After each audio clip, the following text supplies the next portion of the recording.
I am going to talk about OPC in my family, and I want to thank everybody for being here. It is getting late in the week and the weather, so it's nice to have everybody here. I thought it was only fitting, with OPC in my family being the title, that I talk a little bit about myself, my family, and then also my John Deere family. So, first of all, Iowa State University, electrical engineering. Currently, factory automation competency lead for MES integration and data collection. It's a really long title to fit on a business card. But basically, I have global OPC integration into MES systems and into data collection systems. My kids, got Natalie on the left there and Sarah on the right. I get to go back to them today. And then I have my beautiful wife here with me. I do need to make a correction to this slide. So it says 9.5 years. 9.5 years is actually tomorrow. So, I mean, it's Valentine's tomorrow. So, bonus points, guys. Bonus points. Think about it for tomorrow. So, a little bit about my John Deere family.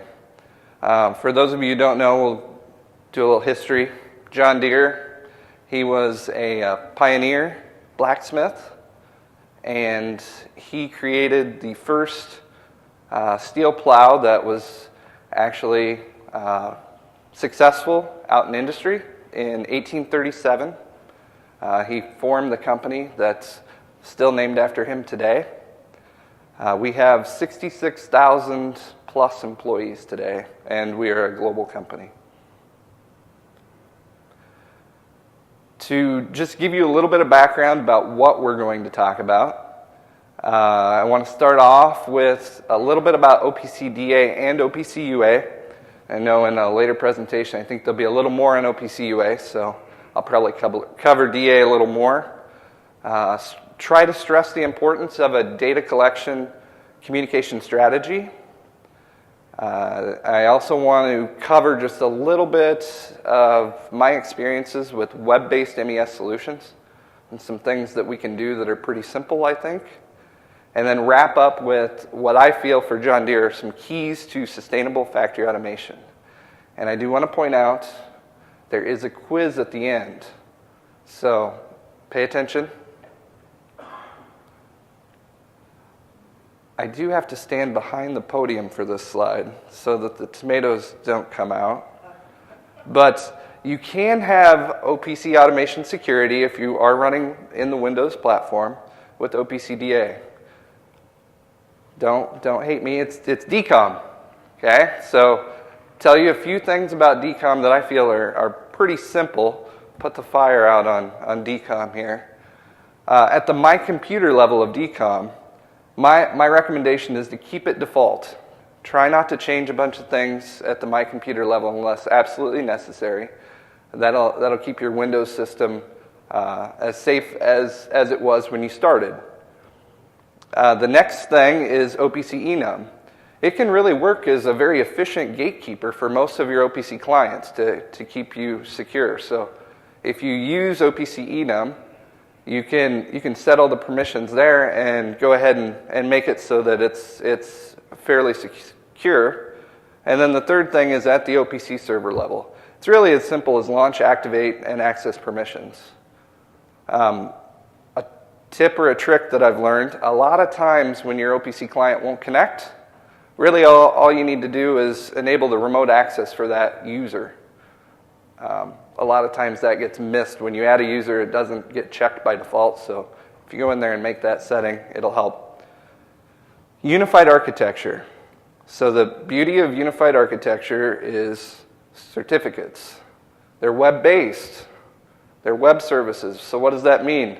For those of you who don't like DCOM, no DCOM. That should make you all very happy. It's also platform independent, so you don't have to be tied to Windows. And you can use UA and DA concurrently in the OPC server. So stay tuned, we will talk about that in more detail.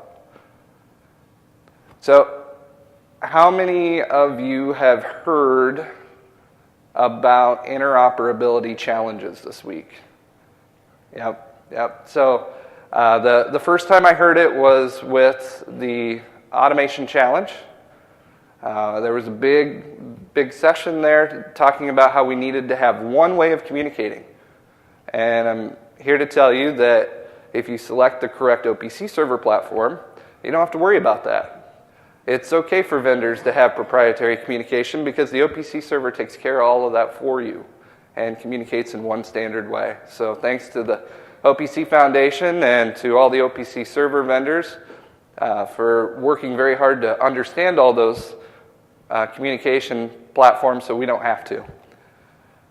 The correct driver really does make all the difference for us. So if you select the correct OPC server for your industry, you can hook up anything you want. And for John Deere, OEE is a big metric, and it's just as simple as OPC for us. I mean, it makes it very easy for us to get data. So we got a laser on the floor, select the right driver, a weld robot, paint conveyance system, and oh yeah, there's some new devices out there with OPC UA servers.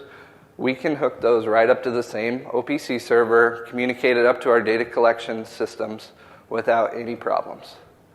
So there was the concurrency right there. John Deere has been working towards moving to a new MES solution for us, and it's web-based. So web-based for us means all of the wires that are connected to the back of a computer no longer work. So you can't use a serial port anymore in the normal way. So I wanted to talk just quickly about creative ways that we can move those serial devices to Ethernet and still communicate. So don't throw away those legacy devices. There's commercially available device servers out there that'll speak all the different legacy communications. And also, for those of you who want to cut the cord, there are wireless solutions that are out on the market too. So you can actually eliminate that cable to the back of the computer altogether.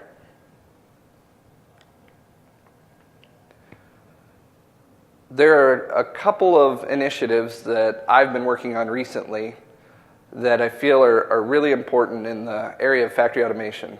So we've had factory automation in John Deere officially for about 3 years now. And one of the things that I've really found helpful is naming standards. So we're a global company. I support OPC servers in China and Brazil and India now and the US and all over the world. Having a naming standard makes it easier for me when I help support. It also makes it easier for the different factories to talk together. So we have been working on a global standard on how we name our tags in the OPC server. It doesn't have to match identical to what is in the actual PLC or the device, but we can still have a common communication at the OPC server level. A couple of tricks that I like to use is always use capital letters and don't put any spaces in your tag naming. I have fought that one many times with the space on the end of the tag. So those are two things that at John Deere we've standardized on, and we have a lot more that I can't really share, but those are a couple of tricks that maybe you can take away from this. The other thing that's been very key for John Deere is training. So if my kids can learn about OPC, and they do at home, my wife knows a lot about OPC as well, sorry honey, but if they can learn, so can you, and so can your employees. So make sure that you're getting them training, and there's training. You can go to the OPC Foundation website and find ways for training. All right, I said there was a quiz. Tom, do you want to answer the questions? Okay, who wants Tom to come up and answer the questions? Anybody? Oh, the Kepler guys. All right. So, what do you think? Don't be afraid of decom. You should know this part now. Don't be afraid of OPC UA. This is what you get at the top of your homework when you're a kid when you get it right. So the correct driver makes all the difference.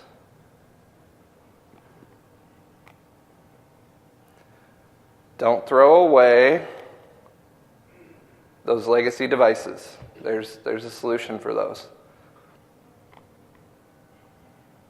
This was the best wireless picture I could find. So, sorry. Wireless solutions are available.